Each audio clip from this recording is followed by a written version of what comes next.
नमस्कार। मैं Pankaj Shukla Malay academy से। और कैसे हैं? आशा अच्छे होंगे, स्वस्थ होंगे और प्रसन्न होंगे। मेरी तो ईश्वर से ही प्रार्थना है कि आप लोग हमेशा स्वस्थ रहें और प्रसन्न रहें। आज मैं आपको हिंदी में अलंकार के बारे में बताऊंगा। अलंकार का अर्थ होता है आभूषण। ठीक, अलंकार का अर्थ होता है आभूषण। और जिस प्रकार सुवर्ण अर्थात सोने से आभूषण बनते हैं, उसी प्रकार सुवर्ण अर्थात सुंदर वर्णों सुंदर अक्षरों से अलंकार का निर्माण होता है।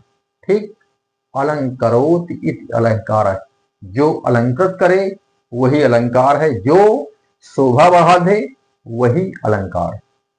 और जिस प्रकार एक सुंदर स्त्री आभूषण पहनने से और ज्यादा सुंदर दिखने लगती है और ज्यादा आकर्षक दिखने लगती है, ठीक, जिस प्रकार एक स्त्री आभूषण पहनने से सुंदर दिखने लगती है, आकर्षक दिखने लगती है, उसी प्रकार काव्य में अलंकार का प्रयोग करने से काव्य की शोभा बढ़ जाती है, उसकी सुंदरता बढ़ जाती है और जो है उसका आकर्षण बढ़ जाता है। अर्थात काव्य की शोभा बढ़ाने वाले उपादान को अलंकार कहा जाता है। ठीक, काव्य की शोभा बढ़ाने वाले धर्म को अलंकार कहा जाता है। और अलंकार के जो प्रवर्तक आचार्य हैं वो है भामह। ठीक, वही आपके एग्जाम में पूछा जा सकता है कि अलंकार के प्रवर्तक आचार्य कौन से हैं, तो आप बताएंगे भामह। ठीक, तो जो काव्य की शोभा बढ़ा दे उसे अलंकार कहा जाता है। ठीक, अब आते हैं हम अलंकार के भेद। तो देखिए, अलंकार के 3 भेद होते हैं: शब्दालंकार, अर्थालंकार और उभयालंकार। ठीक, शब्दालंकार, अर्थालंकार और उभयालंकार। शब्दालंकार, जहां पर अलंकारगत रमणीयता शब्द प्रयोग पर आश्रित होती है, वहां पर शब्दालंकार होता। ठीक, ये समझिए कि जहां पर शब्दों या वर्णों के द्वारा काव्य की सुंदरता बढ़ती है वहां पर शब्दालंकार होता है। ठीक, और अर्थालंकार, जहां पर अर्थ के द्वारा काव्य में सौंदर्य बढ़ता है या अर्थ के द्वारा काव्य में रमणीयता आती है, वहां पर अर्थालंकार होता है। ठीक, आते हैं उभयालंकार, जहां पर शब्द और अर्थ दोनों चमत्कार उत्पन्न करते हैं, दोनों काव्य की शोभा बढ़ाते हैं, वहां पर उभयालंकार होता है। ठीक, शब्दालंकार, अर्थालंकार और उभयालंकार, ये अलंकार के 3 भेद होते हैं। अब आता हूं मैं शब्दालंकार।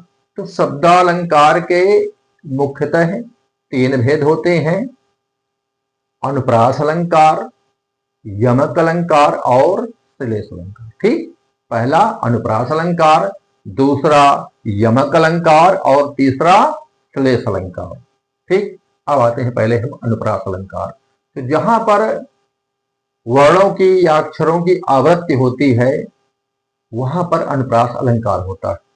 जहां पर कोई शब्द या अक्षर एक से अधिक बार आए वहां पर अनुप्रास अलंकार होता है। ठीक, कोई शब्द या अक्षर एक से अधिक बार आए वहां पर अनुप्रास अलंकार होता है। जैसे चारु चंद्र की चंचल किरणें खेल रही हैं जल थल में। चारु चंद्र की चंचल किरणें खेल रही हैं जल थल में।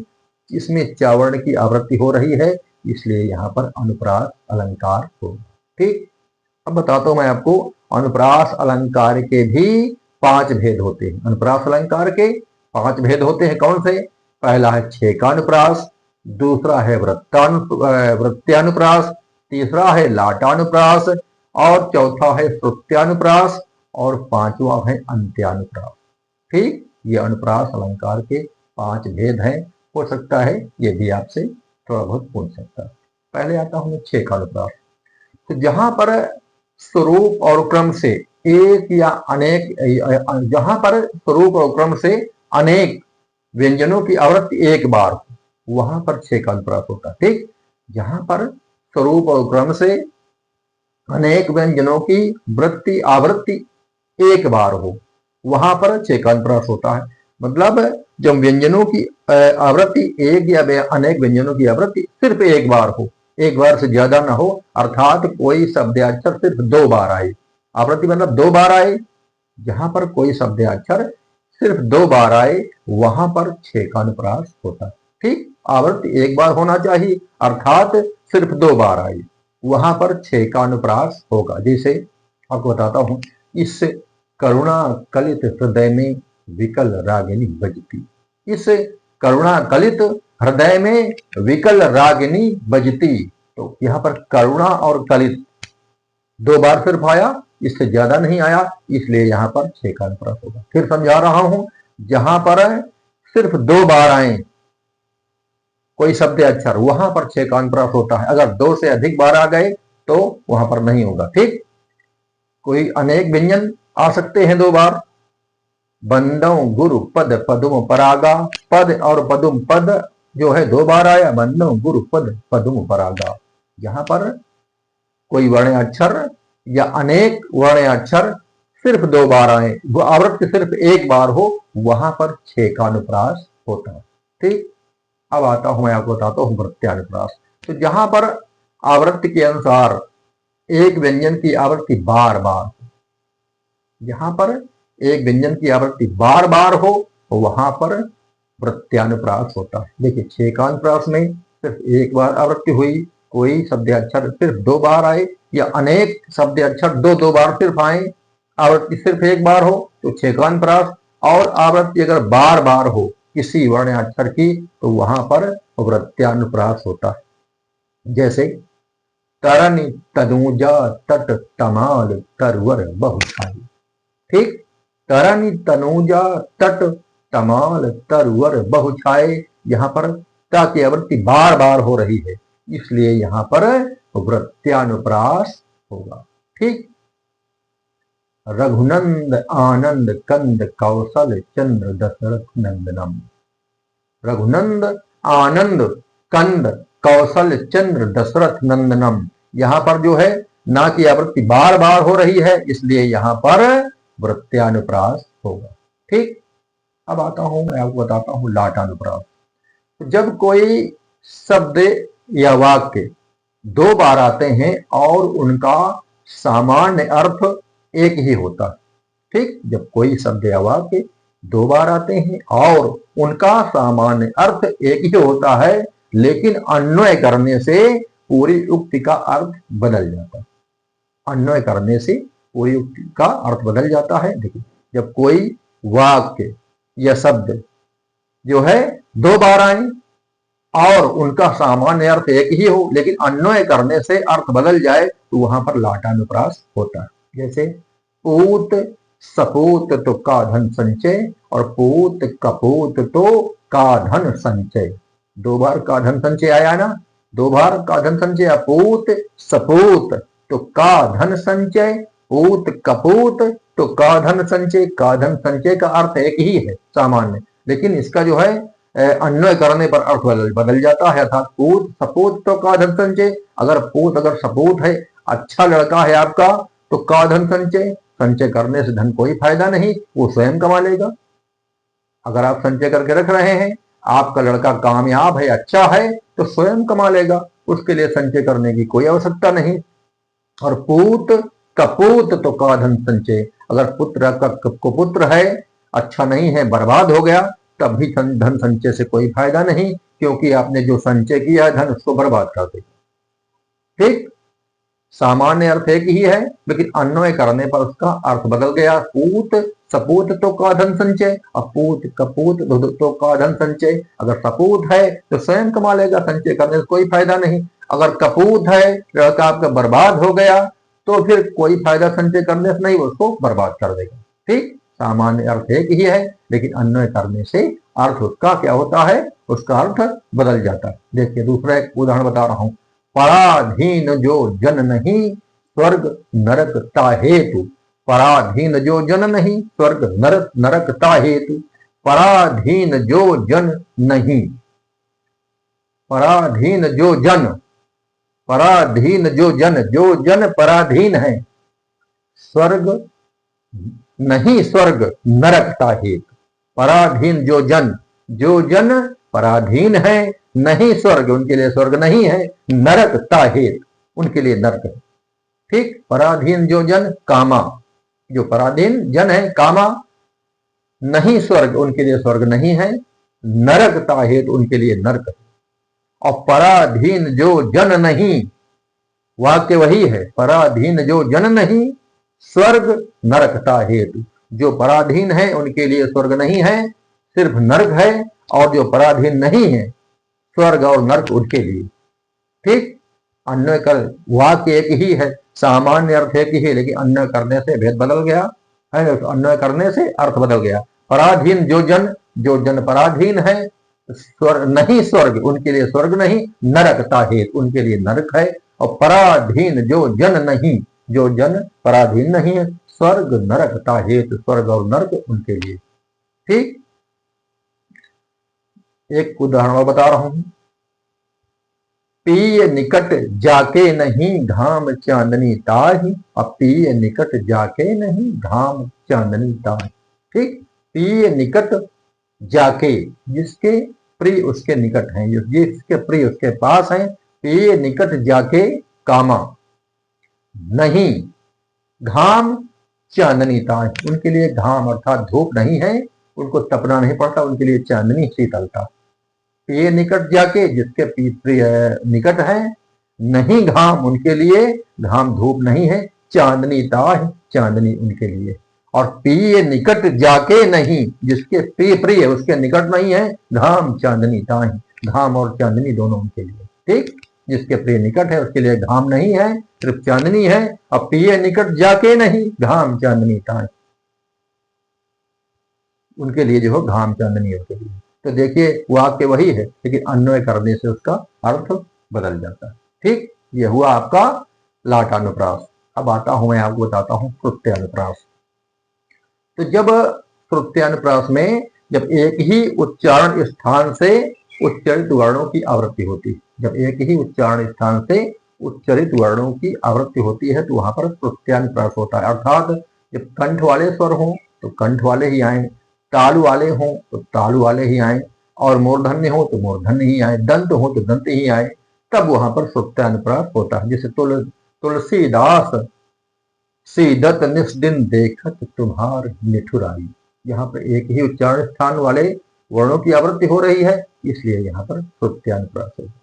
अंत्यानुप्रास, अंत्यानुप्रास में जब पदांत में एक ही स्वर या व्यंजन आए तो वहां पर क्या होता है, अंत्यानुप्रास होता है। जब पदांत में पंक्तियों के अंत में एक ही प्रकार के स्वर या व्यंजन आए तो वहां पर अंत्यानुप्रास होता है। जैसे रघुकुल रीति सदा चली आई, प्राण जान पर बचन न जाई, बाद में आई आई आ रहा है, इसलिए यहाँ पर अंत्यानुप्रास होगा। रघुकुल रीति सदा चली आई, प्राण जान पर बचन न जाई, यहाँ पर दोनों में अंत में आई आ रहा है, इसलिए यहाँ पर अंत्यानुप्रास होगा। ये रहा आपका अनुप्रास अलंकार। अब आता हूं मैं यमक अलंकार। तो जब वर्णों या जब अक्षरों की आवृत्ति होती है, जब अक्षरों की आवृत्ति होती है लेकिन दोनों अक्षरों का या वर्णों का दोनों का जो है अलग अलग अर्थ होता है, तो वहां पर यमक अलंकार होता है। जब कोई शब्द या अक्षर एक से अधिक बार आए और उनके अर्थ अलग अलग हों तो वहां पर यमक अलंकार होता है। ठीक, जब कोई शब्द या अक्षर एक से अधिक बार आए और उनके अर्थ अलग अलग हों तो वहां पर यमक अलंकार होता है। जैसे माला फेरत जुग गया, गया न मन का फेर, कर का मन का डारी दे, मन का फेर।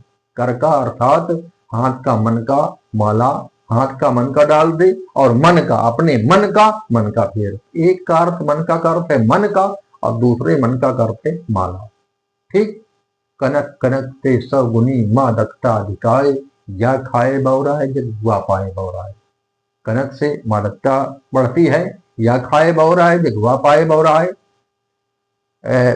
कनक का अर्थ है धतूरा, धतूरा खाने से आदमी पागल हो जाता है। वा पाए बौर आए, और कनक अर्थात सोना, सोना पाने से भी पागल हो जाता है। तो पहले कनक का अर्थ हुआ धतूरा और दूसरे का अर्थ हुआ सोना। कोई शब्द अक्षर एक से अधिक बार आ रहा है लेकिन उसके अर्थ अलग अलग हैं, इसलिए यहाँ पर यमक अलंकार होगा। जैसे एकली डरी हो, धन देख के डरी हो, खाए विष के डरी हो, घनश्याम वर्णी हो। अकेली डरी माने पड़ी हूं, धन देख के डरी हूं, धन देख कर डर गई हूं, तो खाए विष की डरी हूं, घनश्याम वर्णी हूं। अकेली डरी हूं अर्थात पड़ी हूं, पहले डरी का अर्थ पड़ी हूं। धन देख के डरी हूं मतलब डर गई हूं। खाए विष की डरी हूं अर्थात मैंने विष की डली खा लिया है। तो तीनों डरी का जो अर्थ अलग अलग है, इसलिए यहाँ पर यमक अलंकार होगा। एक और बता रहा हूं जिसमें ज्यादा शब्द है। सारंग लय सारंग चली, करी सारंग की ओट, सारंग कछ झीनो पड़ो, तो करी गयो सारंग के ओट। सारंग लय सारंग चली, सारंग अर्थात स्त्री, सारंग में स्त्री, लय सारंग चली, एक सारंग अर्थात दीपक को लेकर चली। सहायक सारंग का अर्थ हुआ स्त्री, लय सारंग चली, दूसरे सारंग का अर्थ हुआ दीपक, करी सारंग की ओट, तीसरे सारंग का अर्थ हुआ पल्लू उसका, साड़ी का पल्लू। करी सारंग की ओट, पहले का अर्थ हुआ स्त्री, दूसरे का अर्थ हुआ दीपक, और तीसरे सारंग का अर्थ हुआ उसका पल्लू। सारंग कछ झीनो पड़ो, तो करी गए सारंग से। और उसका सारंग अर्थात पल्लू थोड़ा झीना पड़ गया, थोड़ा हल्का पड़ गया, तो सारंग अर्थात हवा, हवा उसमें चोट कर गई, हवा ने उसको बुझा दिया। सारंग लय सारंग चली, करी सारंग की ओट, सारंग कछ झीनो पड़ो, तो करी गए सारंग की ओट। पहले सारंग का अर्थ स्त्री, दूसरे सारंग का अर्थ दीपक, तीसरे सारंग का अर्थ उसका पल्लू, और चौथे सारंग का अर्थ हुआ हवा। ठीक, 4 बार सारंग आया और चारों सारंग का अर्थ अलग अलग। ठीक, जैसे घनश्याम घुमड़ आए, घनश्याम नहीं आए, अर्थात काले बादल उमड़ आए लेकिन घनश्याम भगवान श्री कृष्ण नहीं आए। काले बादल घनश्याम उमड़ आए लेकिन जो है घनश्याम नहीं आए। जैसे तेरी बरछी ने हैं खलन के, तेरी बरछी अर्थात भाला ने बर छीने हैं खलन के, खलों के बरों को छीन लिया। ठीक, तो यहां पर यमक अलंकार होता। ठीक, अब आता हूं बताता हूं आपको मैं क्लेश अलंकार। तो जब कोई शब्द या अक्षर एक बार आए लेकिन उसके अर्थ एक से अधिक हो, जब कोई शब्द या अक्षर एक बार आए लेकिन उनके अर्थ उसके अर्थ एक से अधिक हो, तो वहां पर क्लेश अलंकार होता। ठीक, कोई शब्द एक बार आए और उसके अर्थ एक से अधिक हो, वहां पर क्लेश अलंकार होता है। जैसे चरण धरत चिंता करत, चितवत चारियों ओर, सुवर्ण को खोजत फिरत, कवि व्याभिचारी चोर। ठीक, सुवर्ण को कौन खोज रहा है? कवि, व्याभिचारी और चोर। शब्द एक बार सुवर्ण आया है लेकिन 3 लोग खोज रहे हैं। सुवर्ण, कवि के लिए सुवर्ण का अर्थ क्या है? सुवर्ण अर्थात सुंदर वर्ण, अर्थात सुंदर वर्ण या सुंदर अक्षर। ठीक, सुंदर वर्ण, कवि के लिए सुंदर वर्ण या अक्षर। कवि व्याभिचारी, व्याभिचारी के लिए सुवर्ण अर्थात सुंदर वर्ण वाली स्त्री। कवि के लिए सुंदर वर्ण सुंदर अक्षर, व्याभिचारी के लिए सुंदर स्त्री, और चोर के लिए सुवर्ण अर्थात सोना। सुवर्ण अर्थात सोना। तो 3 अर्थ हुए नहीं, 3 अर्थ हुए। कवि के लिए सुवर्ण अर्थात सुंदर वर्ण या सुंदर अक्षर, व्याभिचारी के लिए सुंदर स्त्री, और चोर के लिए सुवर्ण अर्थात सोना। एक शब्द के 3 अर्थ निकले, इसलिए यहाँ पर क्लेश अलंकार होगा। ठीक, क्लेश का अर्थ होता है चिपकना, एक ही शब्द में कई शब्द चिपके रहते। ठीक, जैसे रहीमन पानी राखिए बिन पानी सब सोन, पानी गए न उबरे मोती मानुष चून। पानी जाने के बाद 3 लोग नहीं उबर पाते। कौन? मोती, मानुष और चून। मोती, मनुष्य और चून, चूना। मोती का एक बार पानी चला जाए तो बेकार हो जाती। ठीक, मनुष्य पानी अर्थात मर्यादा, उसकी एक बार अगर मर्यादा चली गई तो बेकार हो जाता। चूना, चूने का एक बार पानी अगर सूख जाए, आप चूना फुला दें, उसके बाद उसका पानी सूख जाए, फिर चाहे जितना पानी डाल दीजिए वो पहली वाली स्थिति में नहीं आ सकता। तो पानी गए न उबरे, मोती मानुष चून। पानी जाने के बाद ये तीन लोग उबर नहीं पाते, वो पहली स्थिति में नहीं आ पाते। कौन? मोती, मनुष्य और चूना। पानी एक बार आया है, लेकिन उसके जो है अर्थ अलग अलग हैं, इसलिए यहाँ पर श्लेष अलंकार होगा। ठीक, ये मैंने आपको आज शब्दालंकार बता दिया। अब कल मैं आपको अर्थालंकार के, कल अर्थात 2 दिन क्लास मेरी नहीं आएगी, सैटरडे और संडे। मंडे को मेरी क्लास आपको मिलेगी, तो मंडे को मैं आपको अर्थालंकार के बारे में बताऊंगा। ठीक, आज के लिए इतना ही। नमस्कार।